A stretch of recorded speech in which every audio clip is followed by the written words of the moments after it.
I said it earlier, and I'm saying it again now because we all need the reminder. We're only 44 days away from one of the most important elections of our time.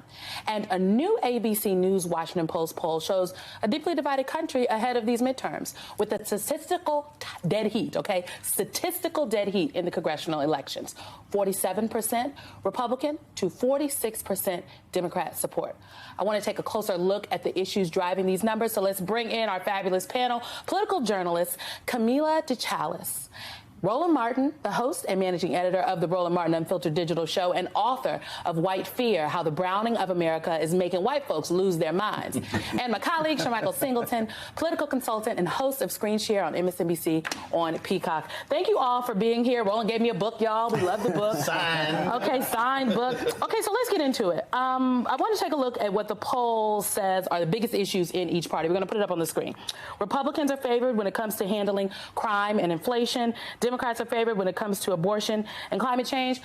But in my opinion, when it comes down to it, there's no one size fit all here, folks, right? It's a, Shermichael, it's a hodgepodge. Because depending on where you are, in Michigan, folks are talking about fixing the roads and abortion. In Arizona, it's abortion, a little inflation. And in Wisconsin, Ron Johnson's trying to make it about crime. I mean, this is certainly, Simone, not the traditional midterm cycle that you and I are used to from our political backgrounds. And I think there's a reason why you see 46 to 47% of the American public are saying, well, maybe I want Democrats, maybe I want Republicans. So I would say to my former Republican colleagues, if they do win control of the House, it's going to be by a very, very slim margin. In the Senate, Simone, I'm not even certain. Democrats might be able to pull off some victories and hold it. If Republicans do win, they'll be lucky by maybe one seat. You know, this poll also shows that 2/3 of voters see this election as more important than last midterm elections. OK, I want to look at this is the same percentage as 2018 when midterm election turnout was huge. OK, you see this on the screen. We got 68.4% women, 65% of men voted. Let's talk about turnout, though, in this country. OK, in 2020, the highest turnout on record, only 68% of women voted, right? 68% of registered voters. You look at numbers for Latino voters, black voters, the numbers are just astronomical. People are saying, Roland, that turnout's going to be high. What do you think here? First of all, the polls are utterly irrelevant. Here's why. This is not a national election. Your state races are statewide. Your congressional races are only 700,000 people in each district. So the issues differ in each district, each state. The issue here is going to be intensity. A recent poll shows 75% Republicans they're going to absolutely turn out and vote, actually 78%. Democrats are 5% less, independents at 70. So Democrats' issue is intensity. I remember 2016. Some people talk about it like enthusiasm. Yeah. In 2016, 60 days out, I specifically told Hillary Clinton, you have an intensity problem. And so Republicans are banking on that. And so what Democrats should be doing for the next 40 plus days is driving home, you must turn out, because a lot of their voters are saying, well, you know, I'm not quite sure I didn't get what I want. I'm not sure if I want to trust you on this here. They must be making it clear. If they are in control, everything you want will never happen. And so they must challenge that. It's an intensity battle. Yes, it's enthusiasm. We've talked about the enthusiasm gap for a while, driving people to the polls. Liz Cheney has been trying to make a little news today. Well, she made it last night at the festival in Texas. And talking about turnout, Liz Cheney, Camila, is now saying that she's willing to campaign for Democrats. I don't think that is going to help Democrats, but, you know, maybe I'm wrong.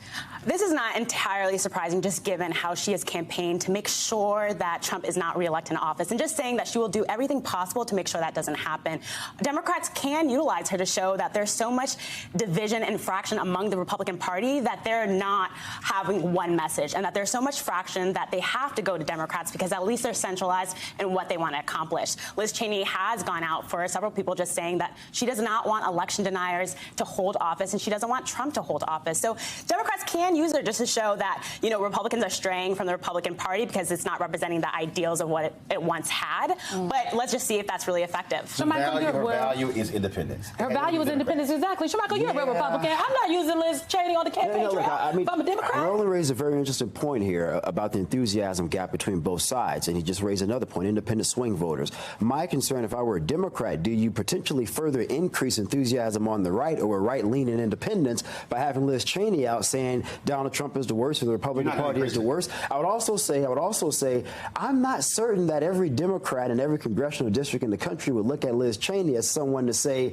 oh, this is what a former Republican looks like that I should hold in high regard. A lot of Democrats I have seen pointed out in the past some of Liz Cheney's more problematic votes on issues. Yes, she voted with Donald Trump about 97% of the time. But that's not the issue. Again, this is a narrow margins. You're going to be winning by narrow margins. If you're able to shift 2, 3, 5, 7,000 voters, that becomes effective. You don't send her out talking to Democratic voters. You send her out to target, again, those independent voters and those Republicans that do exist who do not like the MAGA Republicans. And so that's how she can be effective. And so, again, it depends upon the congressional district and the state. It depends on, I have to say, it depends on where you are. Just like we started this conversation saying there's not a one size that fits all. Park her in Arizona, exactly. not Pennsylvania. Okay, I want to talk about our Republican friends for a second. I agree with that, I want to talk about our Republican friends because you've got congressional Republicans and Republicans across the board now. 44 days before the midterm elections, they got something they're running on, the commitment to America. I want to put this on the screen, okay? This is facing some opposition, mainly focused on the party's view on a woman's right to make choices about her own body. President Biden is calling this a threat to women. Here's what President Biden said on Friday. So in 46 days, America's going to choose. If Republicans win control of the Congress, abortion will be banned. And by the way, it will be initially banned, but if they win Congress, I will veto it.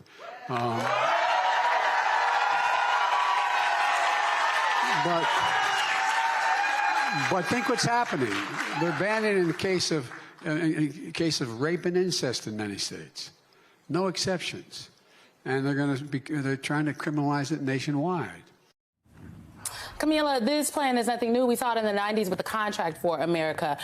Isn't this just like the rehash of some old Republican policies? This is almost taking verbatim what they said years prior. But I think what's really interesting now in this given climate is just the fact that the Supreme Court did overturn Roe v. Wade. And so when you brought up the point about turnout, you should anticipate to see more women turning out to go vote because there is a lot at stake. Democrats have been campaigning that they want to codify legislation to just ensure that more women have rights to abortion, to health care, and that's going to be some of their running campaign. But this is something this is what Republicans are banking on. But let's just see if this is the backlash of the overturning of Roe v. Wade is actually going to hurt them at the end. I will know we got to go, but Roland is the only person on this panel that was around in the 90s. I know he knows. Y'all read his book. Camila, Roland, Shermichael, thank y'all. You around 90. Very much. No, I'm born in 1989.